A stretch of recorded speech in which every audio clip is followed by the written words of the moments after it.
Вернадский предупреждал, что наступит время, когда людям придется взять на себя ответственность за развитие и человека, и природы. И такое время, безусловно, наступило.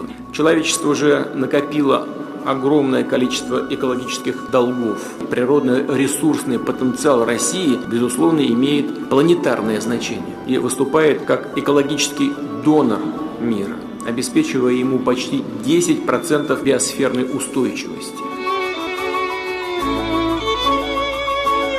حنش لامش فرق دقن سيدونا إذا بعد اشتغل شوك وشود دالنا إيه كوي ما قعدوشلو لكن ويبلرو ديان لوشيو من جميع خوتك بيشي جيشوش حنش كأحلامنش كأخزنون ددلير إيه قعدوش أنا سمعني دوش تقوي إشتخيش تندلوي هواء تين لا توشي بلرو جرا إز مچالا بيات